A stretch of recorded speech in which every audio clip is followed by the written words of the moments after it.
शरणागतं कृष्ण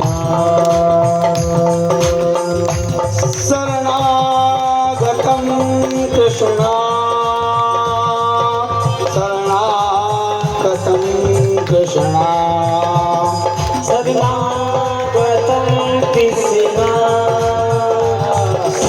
शरणागतं कृष्ण शरणागतं कृष्ण शरणागतं कृष्ण शरणागतं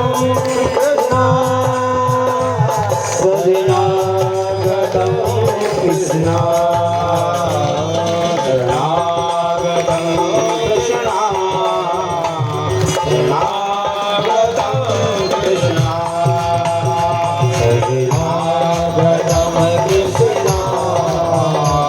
शरणागतं कृष्ण शरणागतं हरि ओम शरणागतं कृष्ण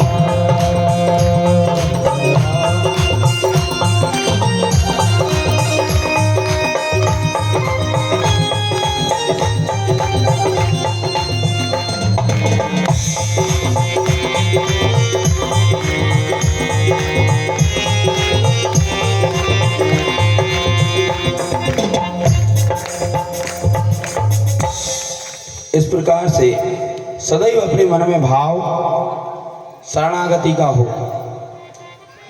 और शरणागति होकर के हमें जीवन में रहना चाहिए तो हमारा कल्याण अवश्य होगा। अब आपसे आप सभी लोगों से एक बात कहना चाहते हैं। समय कथा का पूर्ण हो गया है आप लोगों के मान से, हमारे मान से नहीं, हमारे परीक्षित जी के मान से, आप लोगों के मान से। यदि विश्राम करना हो तो बताएं और नहीं करना है तो कम से कम यदि 15-20 मिनट और बैठ सकते हैं तो सती जी का जन्म हो जाता, फिर आरती करते। यदि सती जी का जन्म करना है तो हाथ उठा दें और नहीं करना है बोलिए उमापति महादेव की जय हो। क्यों इसलिए पूछ लिया हमने क्योंकि हमारे परीक्षित जी हैं वो व्यवहारिक जगत में साकुशल हैं। वो हमेशा हमसे ये कहते हैं महाराज जी तो बड़े दूर दूर से आते हैं और बिना प्रसाद लाए चले जाते हैं और मैं राम राम नहीं कह पाता उनसे। सोचो भाव देखो, वो कहते हैं कि महाराज जी इतने दूर से भगवान की कथा सुनने आते हैं और मैं उनसे राम राम नहीं कह पाऊँ, वो चले जाते हैं। मेरी आत्मा में बड़ा दुख होता है, अंदर से मुझे बहुत गिलानी होती है।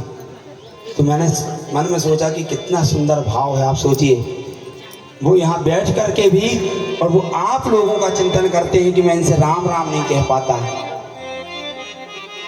सोचें ये भाव है।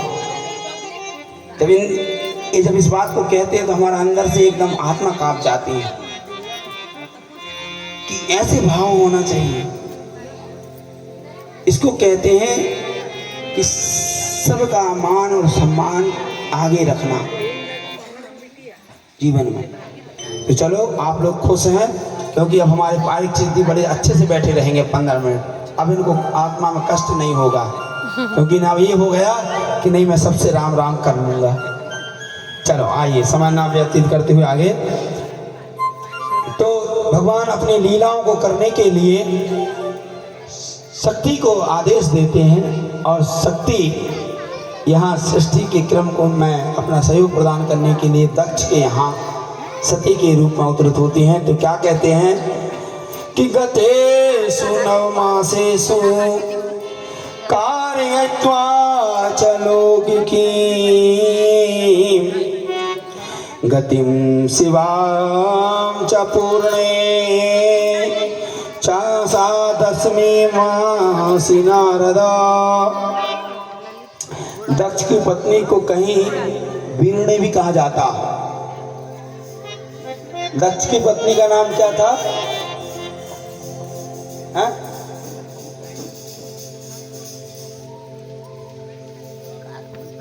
है किसी को पता दक्ष की पत्नी का नाम क्या था?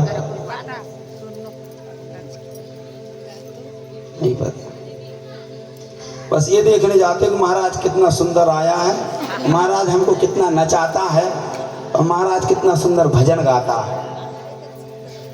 इससे तो यही से तो हो रहा।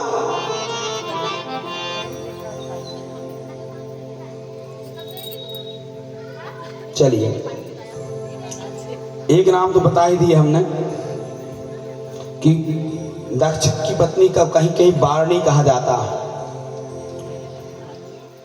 तो यहाँ इस प्रकार 9 महीने बीत गए। जब लौकिक गति का निर्वहन कराकर 10वें महीने के पूर्ण होने पर चंद्रमा आदि ग्रहों तारा की अनुकूलता जब हो गई, सुंदर स्वरूप मुहूर्त जब आ गया, तब भगवती जगदम्बा यहाँ दक्ष के यहाँ प्रकट होती हैं और प्रकट हो गई। उनके अवतार लेते समय दक्ष जी जो बड़े प्रसन्न हुए थे। उस समय आकाश से पुष्प वर्षा हो रही थी और मेघ जल बरसा रहे थे। देवता ऊपर से बाजे बजा रहे थे, मांगलिक गाने गा रहे थे, नगाड़े बजा रहे थे। क्यों? क्योंकि जब सृष्टि हो गई थी तो सृष्टि में देवता और दानव दोनों का उत्पत्तिकरण हुआ था। तो सुर भी थे, असुर भी थे। हक की लड़ाइयां उस समय भी प्रारंभ हो गई थी, तो देवताओं में कष्ट भी था। तो भगवान की लीला यहाँ उन कष्टों को निवारण करने के लिए भी थी। तो देवता जब देवी जब अवतार लेते हैं, देवता जब अवतार लेते हैं तो उनकी पूरी टीम अवतार लेती है। पहले भगवान के अवतार होने से, देवी के अवतार होने से पहले देवता लोग अवतार हो जाते हैं। कोई वृक्ष बनता है, कोई कांस बनता है, कोई नदी बनती है, कोई नाले बनते हैं, कोई पुष्प बनते हैं। वृंदावन में देखो जितनी गोपिकाएं, जो गोपिकाएं वो क्या है, क्या है वो? कभी अवसर मिलेगा तो गोपिका में रसाध्यायी कथा श्रवण कराएंगे कि गोपियां वास्तव में थी कौन। हम सब यही समझते हैं कि वो तो अहीरों की छोछरियां थी। छोछरियां बोलते हैं उस तरह कि छचिया भर छाछ में ताही अहेरी की छोछरियां, छचिया भर छाछ में नाच नचावे।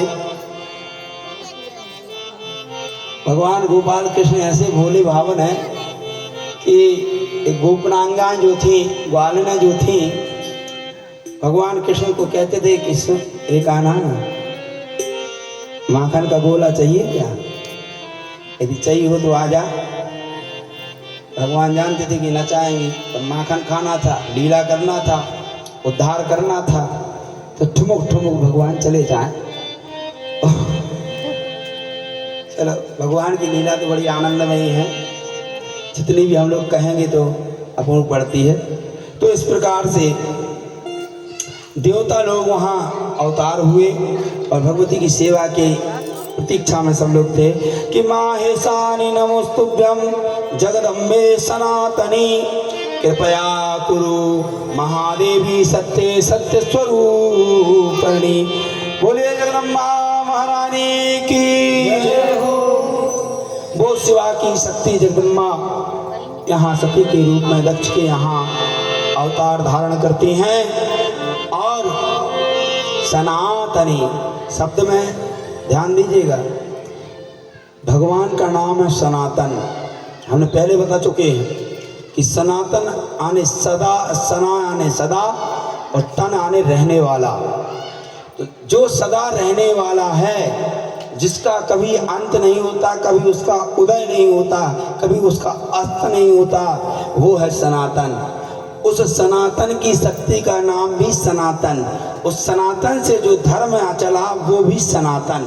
इसलिए आप अपने धर्म को कहते हो सत्य सनातन वैदिक धर्म की जय। क्योंकि वो सनातन है तो उसका जो धर्म है वो भी सनातन ही रहेगा, उससे जो उत्पन्न होगा वो भी सनातन रहेगा। इसलिए जीव भी जो उत्पन्न हुआ है ये भी सनातन ही है, इसका भी कभी नष्ट नहीं होता। बाकी तो कलेवर तो भगवान को भी बदलना पड़ा। इस धरातल में भगवान भी आए जो सनातन है, जो ईश्वर हैं वो भी आए तो वो शरीर को यहीं के यहीं छोड़ के गए, क्योंकि ये सृष्टि का नियम है। शरीर मरता है, बाकी ये जीव नहीं, ये जानिए। इसलिए इस बात को जान करके और अपने स्वरूप को समझिए। जिस दिन अपने स्वरूप को समझ गए उस दिन ईश्वर को समझ गए, आत्मा को समझ गए, तब परमात्मा को समझ में आएगी, ऐसे नहीं। तो जगदम्बा ने अवतार लिया, हे सत्य स्वरूप ने जगदम्बे मेरे ऊपर कृपा कीजिए, हे देवी सत रजतम तम रूप वाली सर्वदा सबके कार्य को साधने वाले भगवती जगदम्बा त्रिदेव जननी आपकी जय हो देवता लोग जय जयकार करने लगे। अधै गदा पितु पार्श्वे तिष्ठति दासमा सती जाकर पिता के पास खड़ी हुई सती को देखा, वह तीनों लोगों की परम सुंदरी भगवती जगदम्बा थी। उसके पिता ने मुझे नमस्कार करके तुम्हारा भी सत्कार किया। हम दोनों वहीं पर बैठ गए और बड़ी ब्राह्मणता से उस बालिका से बोला कि सती, जो तुम्हें चाहते हैं तथा जिसे तुम चाहती हो कि तमाप्नुः पतिं देवं सर्वज्ञं जगदीश्वर, उस सर्वज्ञ जगदीश्वर महादेव को तुम पति रूप में प्राप्त करोगी, जो तुम्हारे सिवा दूसरी किसी स्त्री का भी पत्नी रूप में ना तो ग्रहण कर सकते हैं और ना ही भविष्य में ग्रहण करेंगे। भगवती का वहाँ प्राकट हो गया। प्राकट होने के बाद किशोरी स्वरूप से बढ़ के यौवनावस्था आ गई। आश्विन मासे नंदायाम तिथानवार्च भक्तितः, आश्विन मास की प्रत्येक नंदा तिथि अर्थात प्रतिपदा तिथि को नंदा तिथि कहते हैं। हमारे यहाँ 9 तिथियां मानी गई हैं, नंदा, रिक्ता, विजया, जया।